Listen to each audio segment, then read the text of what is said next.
Kacau, kacau, kacau. Ini ada-ada aja.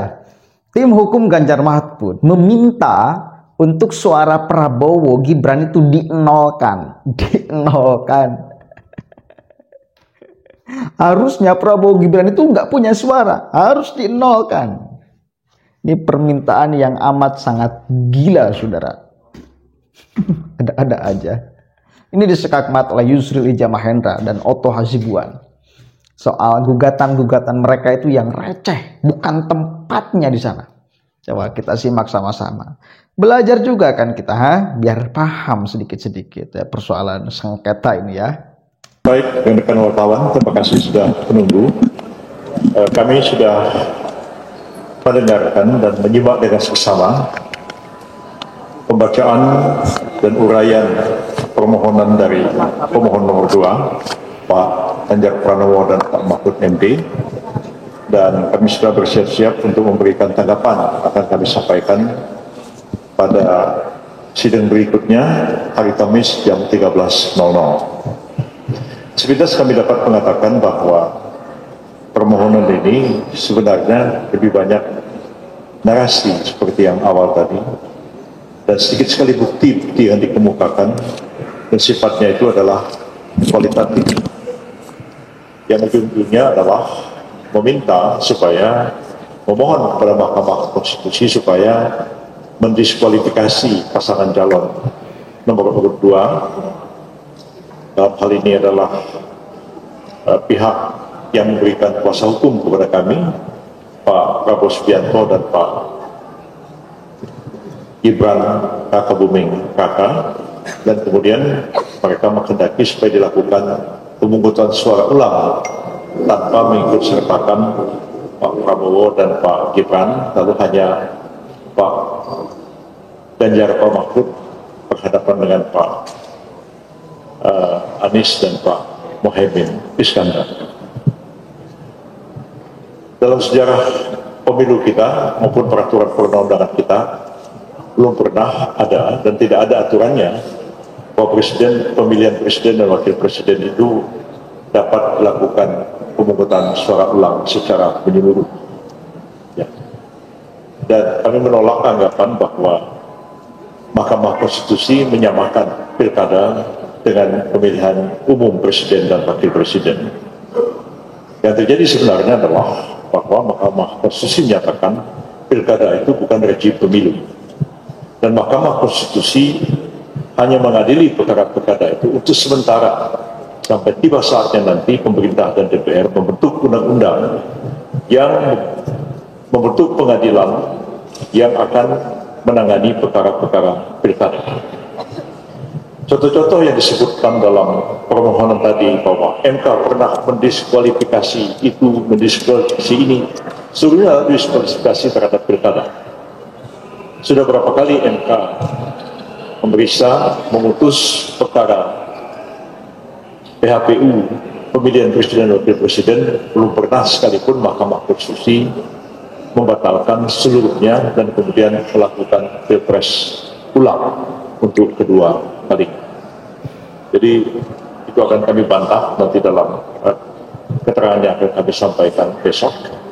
Pada prinsipnya kami mengatakan bahwa narasi yang dikemukakan lebih banyak merupakan satu pandangan, satu pendapat, ya, mengutip banyak pandangan-pandangan ahli dari buku-buku yang barang tentu akan kami jawab, tapi juga akan dikonter oleh ahli yang akan kami hadirkan dalam persidangan-persidangan berikutnya.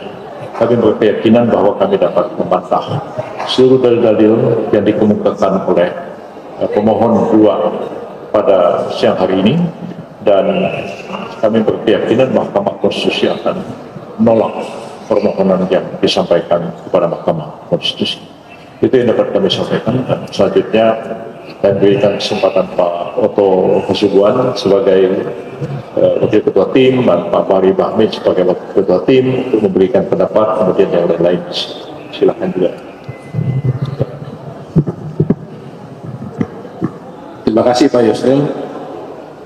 Saya ingin menyampaikan beberapa hal penting, bahwa selain yang sudah disampaikan oleh Pak Yusril tadi, saya ingin menambahkan bahwa sepanjang persidangan tadi yang dibahas di sana itu kelihatannya hanya soal demokrasi.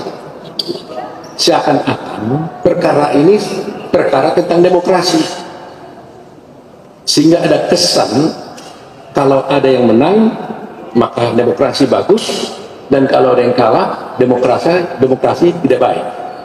Padahal ini perkara sengketa, ya, sengketa pilpres. Nama sengketa tentunya hal itulah yang harus dibicarakan, bukan tentang demokrasi, walaupun memang kita menginginkan negara demokrasi.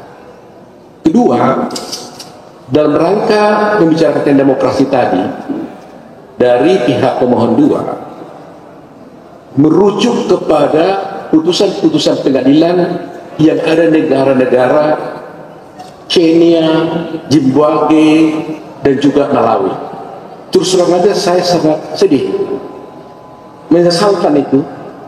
Seakan-akan kita dituduh dengan pernyataan itu, seakan-akan negara kita ini lebih rendah daripada Malawi, Kenya, dan Zimbabwe. Yang saya rasa, menurut saya justru negara Kenya, Zimbabwe yang harus mengikuti Indonesia tentang hukum, karena saya meyakini hukum di negara kita lebih baik daripada mereka, bangsa Indonesia lebih baik dari mereka dalam segala hal. Sehingga kalau argumentasi hukum yang disampaikan itu merujuk kepada undang-undang dan pengadilan yang ada negara yang menurut saya tidak lebih baik daripada Indonesia, itu keliru. Dan itu sungguh menyakitkan hati bangsa Indonesia, karena menempatkan negara Indonesia di bawah daripada negara tersebut. Itu yang kedua. Yang ketiga, yang terakhir adalah pemohon kelihatannya memang memasakkan bahwa agar perkara ini menjadi kewenangan daripada Mahkamah Konstitusi, walaupun mereka mengakui tadi dinyatakan di sana benar ada pasal 475 Undang-Undang Pemilu yang mengatur bahwa kalau sengketa pilpres itu sengketa hasil di Mahkamah Konstitusi, tetapi kalau soal TSM itu ada di Bawaslu. Mereka mengakui, tapi mereka ingin membuat suatu terobosan, kata meminta hakim membuat terobosan. Ini keliru, karena terobosan bisa diambil kalau tidak ada aturan yang berlaku.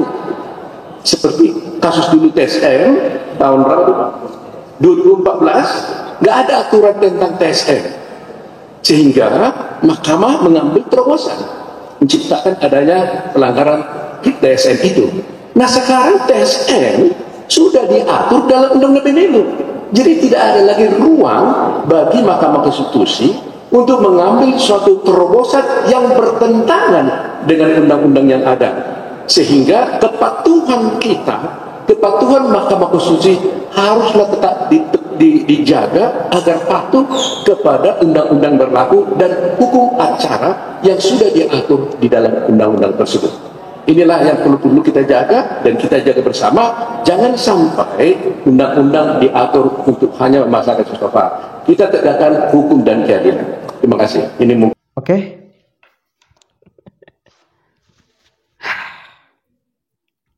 Ya, kita belajar. Gak usah dipanjang-panjang, gak usah dipendek-pendek. Itulah penjelasan Yusril Izzamahendra dan Otto Hasibuan.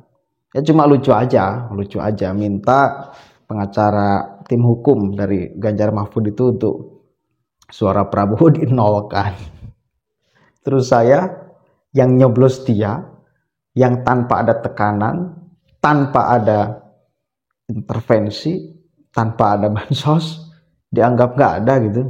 Kan gila ini namanya.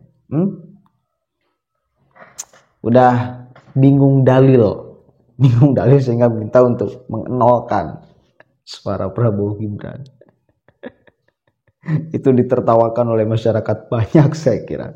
Coba kita akan lihat, nanti akan menjadi potongan viral di TikTok tuh kalimat-kalimat pengacara dari 03 ini. Udah cukup ya, masih kita akan pantau sama-sama. Dan Gibran sudah merespon ini. Dia kayaknya lawak, kata Gibran tuh. Assalamualaikum warahmatullahi wabarakatuh.